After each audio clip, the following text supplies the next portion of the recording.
This is the perfect segue to Goku becoming a teacher. I must be swift as a coursing river, with all the force of a great tide, with all the raging fire, mysterious as the dark side of the moon.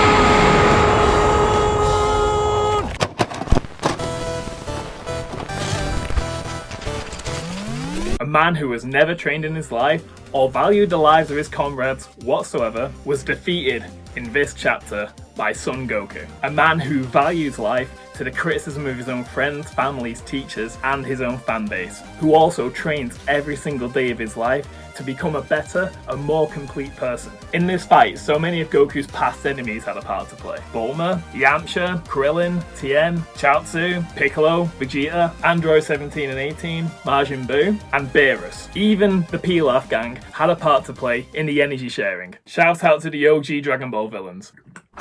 Why did I do that? I also love the symbolism of Vegeta basically making a makeshift Genkidama. The technique that Goku learned to destroy Vegeta now helps save his life, as his former enemy hands it to him with the intent to save everyone that they've both come to love. All of these people, they are all people that Goku has had to either choose to forgive or to show mercy to in the past, and he combines their energy into one single punch. In the past, Goku was dealt giant finishing blows in the shape of great apes or the eternal dragon, but this time his energy is flooded and he becomes a giant likeness of himself. And yes, it reminds me of the Susanoo as well. Goku's inner strength not only comes from his own power, but the power of all of his comrades. Comrades that he has personally shaped with his mercy. Comrades that he is taught to be better. That action of mercy, friendship, and forgiveness is what makes Goku the bigger man, as he uses his ki to tower over Moro, the man who has only ever stolen power from others. This is the perfect segue to Goku becoming a teacher. Historically, Goku has said that he could never be a teacher, but without realizing it, he has taught all of these people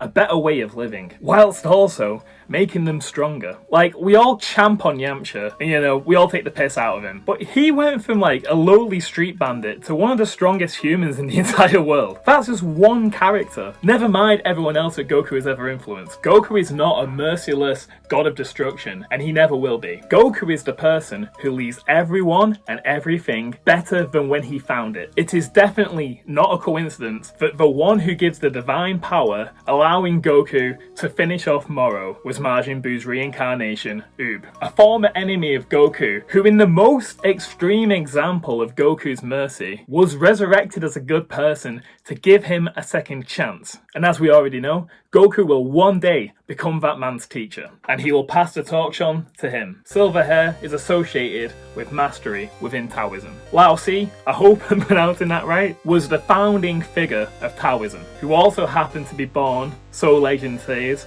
with silver white hair. Ultra Instinct is a direct reference to this Taoist enlightenment, which is the spiritual goal of Taoism. To achieve this state is to achieve the natural state of a human, the state in which we are all supposed to become. Unenlightened humans live within what's called the social mind, whilst those who are enlightened live in the state of true reality, with their every decision aligning with the Tao. Full credit to Jordan Lee for this idea of Goku being a Taoist master, which is where I first saw it. Check out his Twitter, he's great, and he also awared me to this line of thinking. The Taoist saint will have his virtue tested in the short term, making him appear to be a fool, but in the long term, he will be rewarded heavily. Once Moro is finally defeated, Goku turns to the camera with a thumbs up, a throwback to two previous moments in the story during the Piccolo arc and the Majin Buu arc. And the Moro arc finally comes to a close with a lot of throwbacks to previous themes, fights, and moments within Dragon Ball. And that's why I believe Dragon Ball Super 66 is genius. Genius! There's just so much rich storytelling in here if you look for it. It amazes me how much of Dragon Ball history, its themes, its context,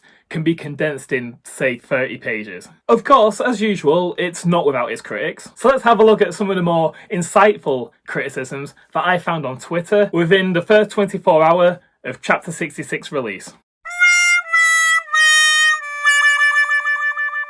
Notice that none of these criticisms actually lay out any reasons it's bad. It's just bad. There's some numpties that will literally tag Toyotaro in a tweet and claim that he copied his clouds from the Cell Saga. The level of hate that Toyotaro gets has just got fucking ridiculous. So last chapter, I roasted everyone that called Chapter 65 disgraceful bad writing because of Goku giving Moro a senzu bean. On that note, I saw Saiyan Scholar, who's a YouTuber that I do respect, say this on Twitter. Basically, he wanted Goku to show remorse for his mistakes and admit that he was at fault, which he did do in this chapter. But I think it's important to remind everyone that if Goku wasn't Goku, he would never have come this far, and he would have never defeated Moro. If he wasn't forgiving, this would have been a much easier battle for Moro to overcome. His enemies became his friends, and his friends helped push him to the heights of a god. If Goku was in this alone, he wouldn't have stood a chance. To ask Goku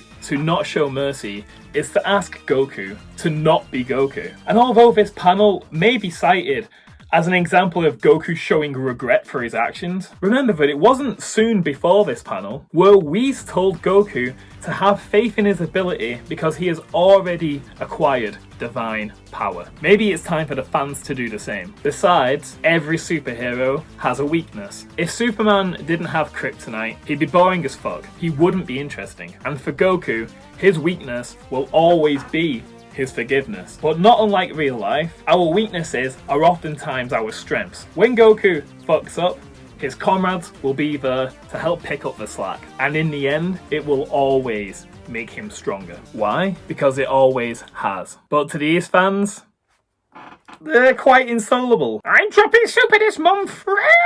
Yeah. See you next month. But for those of you who are genuinely going to drop the series, maybe it's time for you to do so. Maybe you've just outgrown the story. Dragon Ball has been going for 36 years this month. That's a long ass time, and a lot of us have grown up with this show, and it's helped shape our lives and our identities in many ways. It's frequently cited by athletes as a form of inspiration, and has even gotten kids through life threatening situations by motivating them to push through it. Dragon Ball has always been a kid's show, and if you want an edgier, grittier, more mature Goku, then maybe it's time that you just move on to a different series. Let's consider that the series might not be for you anymore, as it creates stories that will help motivate and inspire another generation of kids to come, inspiring them to be strong, to do the right thing, and to constantly transform themselves. But for me personally, Goku still represents an ideal, someone to aspire to be, the one that fights not just to improve himself, but to improve the world around him. I want to be a guy who leaves everything and everyone better off than when I found them. And this chapter had me grinning my ass off from beginning to end. And for those who still love Dragon Ball Super, I hope it inspires you to tackle that project, lift that weight, kick that goat's ass. The world is your oyster. My name's Cosplay Mini, and it's my mission in life to help a million weebs like me craft a better life. I combine anime, cosplay, self-help principles, and proven exercise science to help y'all craft the life that you really want to live. Check out my blog and merch store at cosplaymini.com. Feast your eyes on this epic, even further beyond gym vest designed by yours truly, and check out my free fitness ebook for Super Saiyan 6. Have a nice day, guys, and always remember, be more shonen.